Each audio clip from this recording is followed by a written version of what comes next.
We had one family, the parents were Spanish speakers, and their 5-year-old daughter had been trying to negotiate with the IRS on their behalf because she spoke some English. The daughter actually called us and left us a message, and it just about broke your heart to hear this 5-year-old, "Would you please help my parents?" She said very carefully their name and spelled it and gave the phone number. I was able to get one of my bilingual students to call back, and we were able to resolve their case right away because they had actually been assessed with income that they hadn't earned. It was just a mistake on their tax return. That's today's guest on Sidebar, Lisa Sperow, Executive Director at the Cal Poly Low Income Taxpayer Clinic. Sidebar is brought to you by Monterey College of Law, San Luis Obispo College of Law, Kern County College of Law, Empire College of Law located in Santa Rosa, and the Colleges of Law with campuses in Santa Barbara and Ventura. Welcome to Sidebar, featuring conversations about optimism in action with lawyers and leaders inspiring change. And now your co-hosts, Jackie Gardina and Mitch Winnick. Lisa, welcome to Sidebar. One of the things we're doing in this third season is featuring what we call optimism in action, individuals using their professional expertise to address issues both locally, regionally, nationally, and in some cases internationally. And we're thrilled to have you today to talk about not only your role in the low-income taxpayer clinic in San Luis Obispo, but also many of the other nonprofit activities you serve in as a lawyer, as a board member, to get an idea of both your pathway into those activities and what you see going forward as the needs. If you would, tell us a little bit about your pathway as a lawyer and how that took you into community activism. Thank you both for inviting me here. I'm very happy to be here and share my experiences with all of you. I was one of those people who went to law school with that very kind of cliched, I think, naivete that I wanted to make the world a better place. I started out thinking I was going to do journalism, and then when I was at a lot of public meetings, I was covering city council meetings and things like that for my college newspaper. It seemed to me that the lawyers were the ones that everybody turned to for the answers and turned to for advice. And I thought, well, maybe I want to be the person who's helping and making the decisions and giving the advice. I went to law school. I was putting myself through and was trying out all kinds of different places. And I thought maybe I would do immigration law, and I thought maybe I would do child abuse and neglect, and spent a year in a program doing that. I always knew my heart was serving and helping people. When I graduated, I had a clerkship, so that gave me another year to try to decide what I wanted to do. I had offers from large private law firms, but that's not where I wanted to go. So I found a job with the Department of Justice in their summer internship program. And I did that my summer between graduating and doing my clerkship. And I arrived at DOJ in Washington, D.C. and just loved it. I felt like I'd found my people. Nobody was worried about billable hours. Nobody was worried about bringing in clients. They were worried about doing justice. And I just loved that. And I loved the camaraderie. Then I applied, and I was lucky enough to be accepted in their honors program. So I went there and I did that as a trial lawyer, had some very interesting cases while I was there, and then had my daughter, wanted to move back to the Central Coast of California, and thought that academia would be a great place to go and teach and inspire students. So I came to Cal Poly then and started teaching, but I was always looking to do more and to help more. And so I've always kind of put myself out there where is a need, and I've been lucky enough to have some wonderful mentors who will reach out to me. Community Action Partnership was one of the first boards that I joined, and I had a wonderful mentor who was their current legal advisor, and she was stepping down and came to me and said, would you be willing to take this on? And I looked into what they do. A lot of it is education related. They run Head Start programs and migrant Head Start programs and working with veterans and the unhoused. And so that was a great fit for me. So I joined that board. I had also been very involved in my local Women Lawyers Association, county bar. And when I see a need and someone asks, I think I have a little bit of a problem, I say yes too often. And then I get involved. That's kind of been my path, is just looking for things that I think I could add some value and some expertise from my legal background. I do know sometimes when I'm on these boards of directors, I'm kind of the naysayer, unfortunately, because everybody has good hearts and wants to do good work. And then I have to be the one that says, well, what about liability issues? What about these other concerns? So that's where often I think I add value with my legal background. And I'm reviewing these contracts very closely and saying, yes, I know we want to provide these services, but what is it going to mean for us long term? And do we really have the bandwidth to do this? That's kind of been my path, I guess you would say. I tend to look, and I've had many wonderful people reach out to me and able to help them. Lisa, before we move to the work that you're doing at the Low Income Taxpayer Clinic, I wanted to circle back to the start of your career. You were being very humble when you were talking about being able to be in the DOJ honors program, because that's an incredibly competitive program. And the fact that you both interned and then went through the honors program just speaks to obviously your talent and intellect. I wanted to focus just for a moment on that idea of public service. That was a really deliberate decision that you made. You could have pivoted to big law, made a ton of money. I know when I came out of law school, it was frightening to me, the amount of money that big law was willing to pay me when I knew absolutely nothing. I'm curious, what was it about public service versus the siren cry of paying off your student loans more quickly that drew you into the federal government work? I think that's always been my passion. I was raised in a family who was very committed to social justice issues, very politically involved, and that's what felt right to me. And you're right, I had a law firm that I think still might be angry with me that kept trying to offer me more and more money to come. And I was trying to say, no, I'm not playing hardball. That's not where I want to work. I also recruited for DOJ when I was working there, and I had to talk about the psychological benefits because it is true. You're not going to get the financial rewards you would get in the private sector. But I loved feeling like my client was the United States of America. And that's really how I saw it, the people and doing what was right. I was there under Janet Reno, which was a very exciting time too, because she was very, very dedicated to a lot of causes that I believed in. It also was a wonderful way to start my legal career because as an honors program lawyer, they gave you a lot of training. We had mock trial. We had all sorts of wonderful opportunities to really learn. And that's what appealed to me.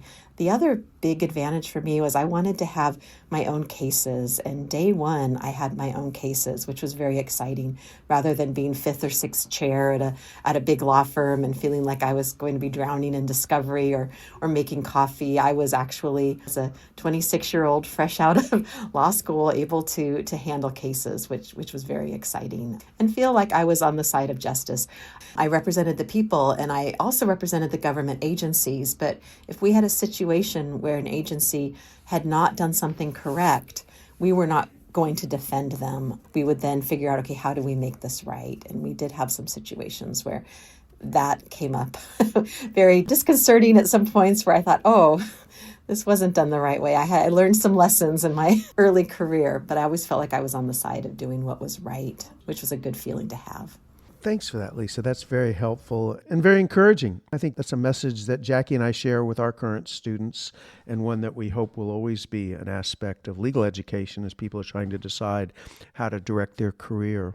As we head into tax season, I would like to go now into your current work with the Low Income Taxpayer Clinic. It's not something I knew existed, but the minute I started thinking about it, it made a lot of sense. Tell us a little about what it does and how it helps, and the future of the changes in the IRS that might impact what you need to do to help people. I'll be honest with you, I didn't know much about low-income taxpayer clinics until I found myself running one, to be honest. They are throughout the country. It usually varies between 110 and 150 years. So there are traditionally at law schools, some legal aid clinics also, or even bar associations have them. Mine is very unique because we're actually at a college of business, which is, when I first took it on, there was only one other in the country. I think now there's about 4 of us that do this. So it's a very unique situation. But we are what's called a controversy clinic. And that's something that I think confuses a lot of people because, as you know, I'm a lawyer, I'm not a CPA, so we do not prepare tax returns. And it's a lot of confusion, especially now. We get calls, people need their tax returns prepared, which is important, but that's not what we do.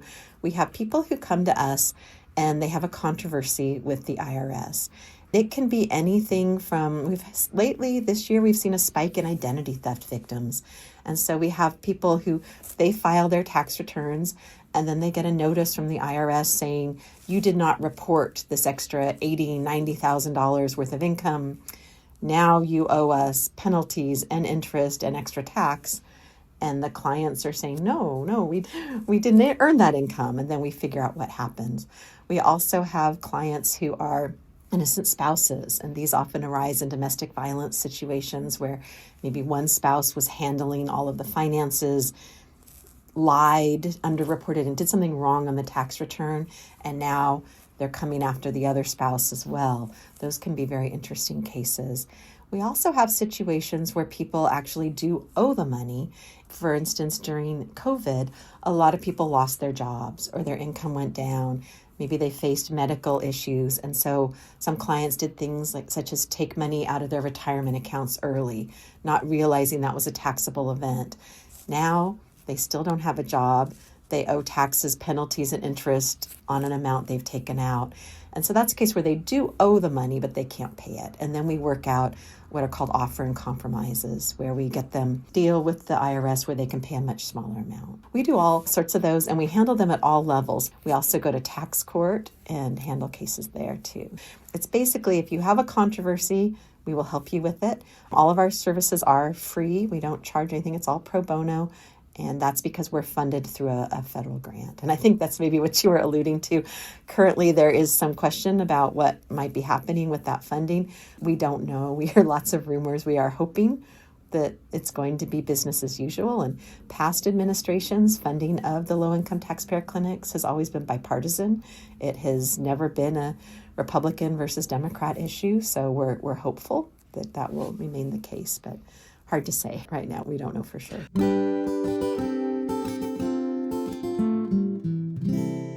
Like so many of the guests on this show, I went to law school because I wanted the tools to create change. If you have that same passion and you want to develop the necessary skills and knowledge in a nurturing environment built for working adults, join us at Colleges of Law with both in-person and online learning options. Take the first step to building a better future for you and your community at collegesoflaw.edu. I was recently talking with one of our tax law professors, and I was informed about something that honestly had never come across my awareness, that the origin of the United States income tax was really focused on the highest earners, and that when it was initially enacted, it only focused on, I think, the top 3 or 4% of wage earners, and it specifically stated that it was excluding those at the lowest level of earning.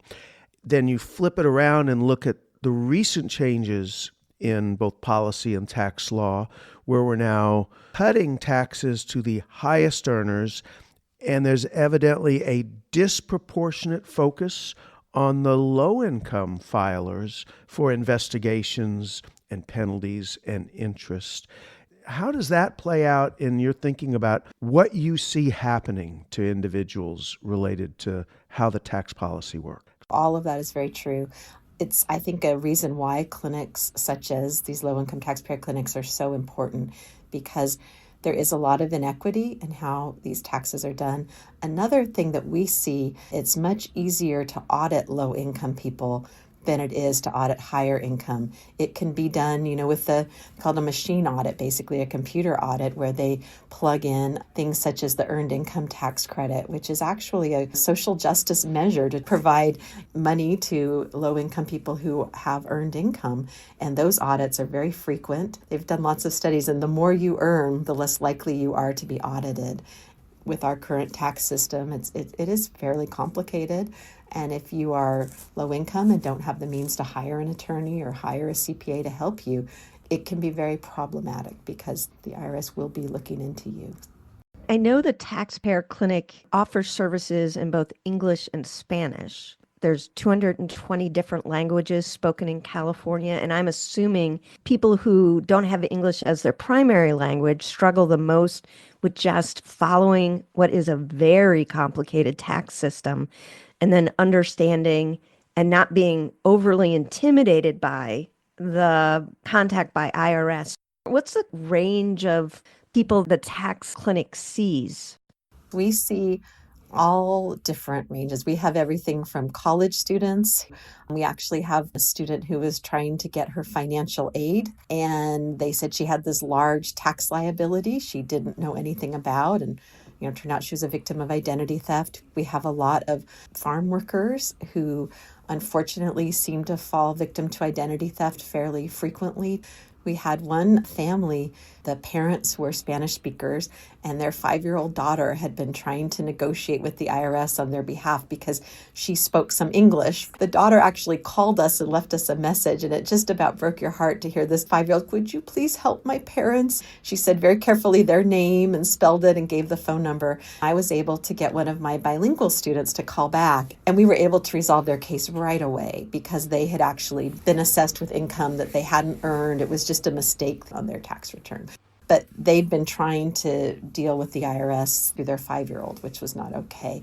We do also try to help people if there are other languages that are involved. We have campus resources and other resources we can use, but typically Spanish is the other language we see. We also have a lot of senior citizens who are clients, and we've had a lot of veterans as well. The language definitely is a problem. And even one of my current clients who speaks Spanish only and only reads Spanish, we were able to negotiate a settlement in their tax court case, and the IRS was unwilling to send us the documents in Spanish for them to sign, the final settlement documents. And we're able to interpret them for them, but I just said, this is a Spanish speaker. Why can't you translate it? And he just said, I don't have the resources. I can't do that. If you want to settle the case, she's going to have to sign it in English. And we want to settle the case because it's favorable for her. It wipes out her liability and gets her a $7,000 refund. But I just worry about the people who don't have resources like us helping them. We throw around the term low income a lot, but we don't necessarily define it for people. And I think everyone has a different idea about what low income means. So you have a specific requirement. Your household income does not exceed 250% of the federal poverty guidelines. What does that translate to in terms of actual income? If you are an individual, I think it's around 38,000 right now. So if you are a single person living alone, and then it typically goes up about 6,000 to 7,000 per additional household member. And that is rough because we have a lot of people reaching out to us who are over our income limits. If they are over under our grant, we can provide them with what's called a consultation instead, where we try to give them advice and say, here's what we think you should do. Here are the forms you should fill out. Here's the number to call type of information. And 250% is a lot higher than some legal aid programs.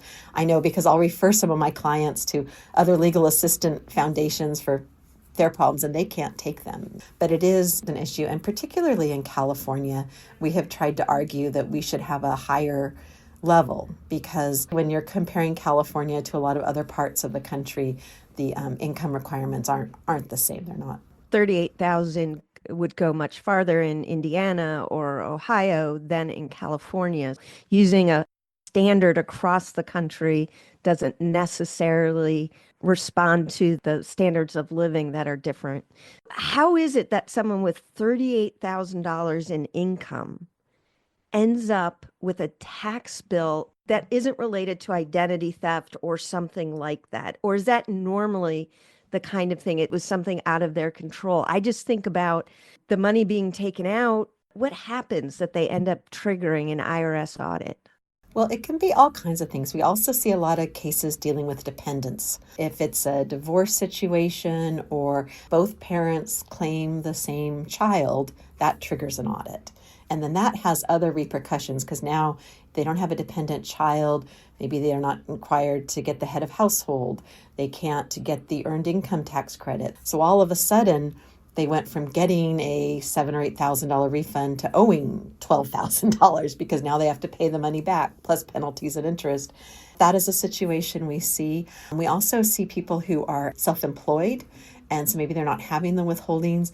We see a lot of people who they're not business people. They came up with a great idea and they're doing a job, but they're not maybe properly reporting all of their business expenses. And then the IRS sees whatever 1099s or income they've gotten as complete income and taxes them on that and puts penalties and interest. And then we go back and look at it. We have one client who's a musician.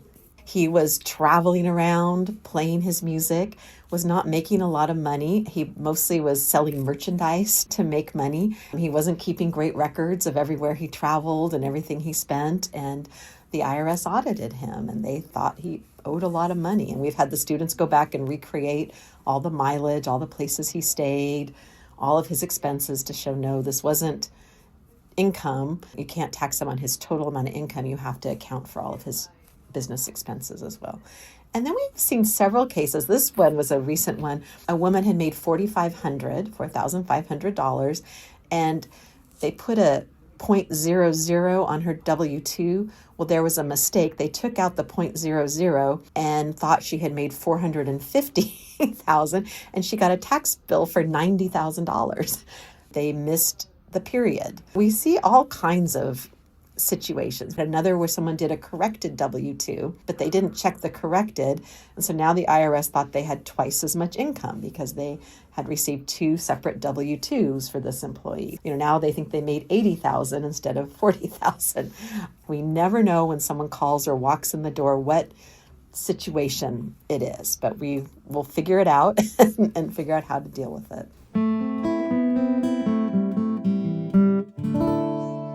Jackie, I want to take a moment to reflect that as we're talking about optimism in action, many of our guests say that they first started thinking about a career in public service while they were still in law school. And schools like yours and mine, Monterey College of Law, provide an affordable, convenient way for working adults to attend law school and pursue these interests. Classes are taught by practicing lawyers and judges who prepare our students to serve their community in many of the same areas that we are discussing here on Sidebar. For more information, go to montereylaw.edu. Lisa, in your stories, you remind us that the issues related to taxes and tax law really are fundamental to so many people's lives. And when they go sideways, they can be very disruptive. My passion for tax law was seeing social justice. My tax law class in law school did not teach the social justice aspects, and it was very dry. And then I started research and thought, oh, wait a minute, a lot of the gender discrimination, a lot of all of these other issues were addressed through tax cases. I think tax law is a little sexier than people think it is. Let me follow up on the student question for a moment. Talk a little about the role that students play and why it works to have a program like this embedded in a university.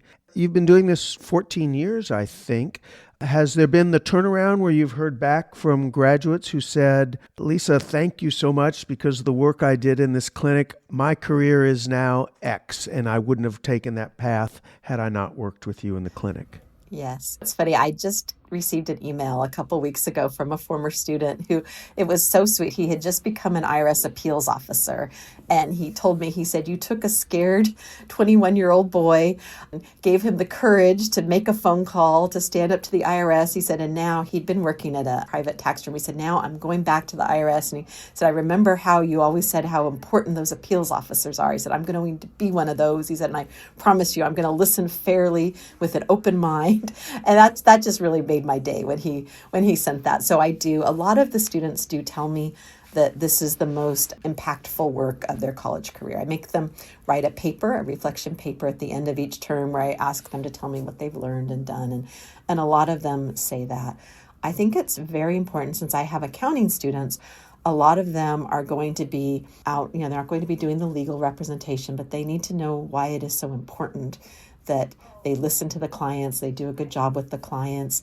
And also, most of the students are going on to kind of big four firms. They're going to be dealing with more higher wealth individuals. But a lot of them tell me they're going to volunteer, and they now know what it's like for people who are not as high income to have struggles, and that's going to help inform decisions they make. I think it's very important. The students also get a lot of the soft skills in the clinic, which I think is something missing in other parts of education. For example, when they have their first shift, that first week in the clinic each term, and the phone rings, I can just feel this dread. Nobody wants to pick up the phone and say hello. And I even had students tell me my mind goes completely blank. So we have a big script posted on the wall that just says, hello, my name is, thank you for calling. How may I help you? Because they don't have a lot of those skills. And letter writing. Again, I don't know if that's still a dying art, but just how to write a professional letter and mail it. So in addition to the people skills, professional skills, and then just that level of compassion. I do have a lot of students just tell me, wow, I didn't know people were struggling with these issues. I had one student say, I don't understand, why don't they have a cell phone? And I say, well, do you know how much it costs to have a cell phone? And they're living on their $600 a month Social Security check. So, oh yeah, now I understand. I think it's eye-opening on a lot of levels. I'd like to focus on the call to action part of what we talk about on Sidebar. You've done all of this work with the Low Income Taxpayer Clinic. What I also hear is a discontinuation of support of the IRS's free taxpayer software program or website that clearly would impact the type of people you're seeing. The apparent effort to slash the number of individuals who work for the IRS, the people-facing side of the IRS, which is going to make it that much harder for the people you serve to even get the answers they want when they attempt to contact the IRS. And then finally, as you brought up, just the cutting of the funding that supports programs like yours. Not necessarily all of that can be answered by your organization, but you see all of this in a broader perspective. What is it the rest of us should be doing in a call to action to help this situation? I think that a lot of people don't understand the IRS, what it really does and what it's about. I think everybody has this image, oh, the IRS, it's a very scary entity.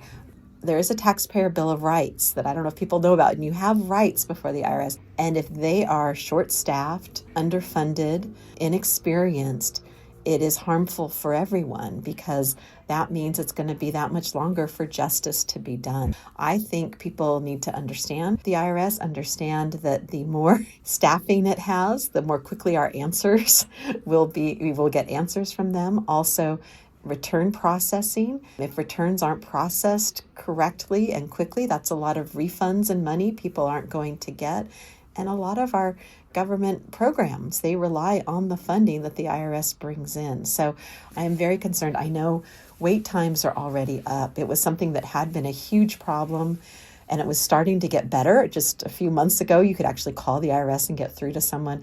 I have been trying all this week to get through for a client. I sat on hold for an hour and a half on Tuesday, and then I was disconnected, called back yesterday, was told it would be a 60-minute wait, waited 60 minutes, was disconnected. So I'm very concerned that we're going to be in a situation where we can't get through, we can't get help, returns aren't being processed. That's not really good for anyone. As a call to action, I think the idea is to reach out to your Congress members and let them know that the IRS budget cuts are not a smart thing, the staffing cuts are not a smart thing. And then if we're losing these workers, it's very problematic. I know a lot of law professors that I am on the ABA Pro Bono and Tax Clinic Committee with are very concerned that a lot of their top law students were going to work for the IRS Chief Counsel's office and turned down much more higher paying jobs and then have had their offers rescinded. And that's problematic going forward too, because we're losing a lot of great people. I am very concerned. I'm hoping that funding for programs like the low-income taxpayer clinics will be continued and not lose their funding. I'm not sure about where that is. I think the other thing is that if that funding is removed, we'll need community partners and other organizations who hopefully will be willing to step in, provide some funding to fill some of these gaps. I think it's really going to be relying on community partners, people who care about services to step in, lobby their Congress members or contribute money themselves to help fund them. So let me guess, you're not suggesting that we not pay our taxes and not submit our returns. No, nobody likes filing their taxes. Nobody likes paying their taxes, but it is never a good idea to not file or not pay. I would definitely say file your taxes, file them on time, pay your taxes, but make sure you have somebody credible doing your taxes, because we do see tax preparers committing fraud as well. That's another thing we have seen. So find a good preparer, but do it on time. Mitch and I both work with students, as you do. And the last 6 to 8 weeks has been very tumultuous, especially when it comes to the legal system and the rule of law and all the things that we are trying to talk with students about and get them ready and prepared to enter into a profession in which that is a founding principle. So I'm wondering, how is it that you talk with students about what's happening right now, and how do you keep optimistic or a forward motion type of approach with students? I try to educate them about, here's what the law says, here's what our Constitution says, here are the checks and balances within our system, and it may take time, but hopefully that things will work that way. Within the clinic itself, we're just business as usual at this point because we have our funding, we have authorization, we're just fine, we are doing the work. Let's focus on the work and helping people, and just keeping informed about any potential changes that might be coming. Lisa, thank you very much. You've done exactly what we hope to do, which is really open our eyes to another area in which our local communities need assistance. I hadn't thought about all the layers of assistance that could be needed and how impactful in a negative way, if this isn't provided, it can be on individuals and families. We didn't even talk about the emotional toil of just being worried about this hanging over your head, and I'm sure you have to deal with that with your clients. Thank you for what you do. Thank you for what the Low Income Taxpayer Clinic does. We appreciate hearing about it. Well, thank you very much. I'm very happy to be here today, so thank you both.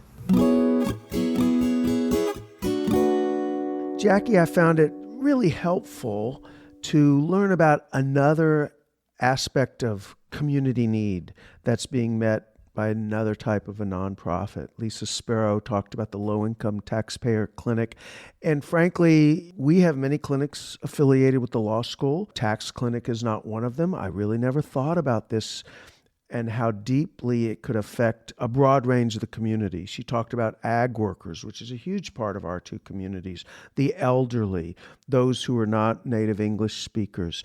You could just see where these issues related to paying your taxes, getting a proper filing, knowing whether you got the proper return could be just a frightening circumstance to these individuals. And it was really rewarding to hear that there was a program that helped these people. It made me think back in my 20s, I got laid off from a job because they lost the grant that was funding my position. So I ended up getting unemployment for several months while I was looking for a job. I had no idea that I would be taxed on my unemployment. So I ended up having quite a large tax bill for my age and my income. And it was intimidating, even though I spoke the language, I had resources available to me, I could reach out to people and get some help. I can't imagine what it's like to be non-English speaking and to have your 5-year-old child be the one trying to negotiate and navigate the tax system within the United States. That's just such a frightening thought. And I thought Lisa's end statement was one that was helpful as well, because despite all of these challenges, despite the fear of changes that may be coming down from the federal government under the current administration, the real message is there's still work to be done on a local level.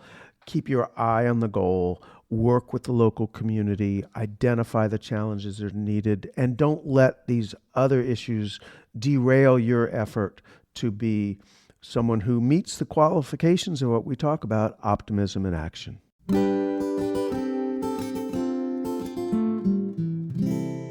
Once again, I want to thank everyone who joined us today on Sidebar. And as always, Mitch and I would love to know what's on your mind.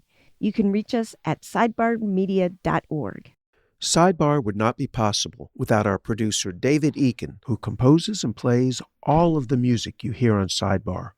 Thank you also to Dina Dowsett, who creates and coordinates Sidebar's social media marketing.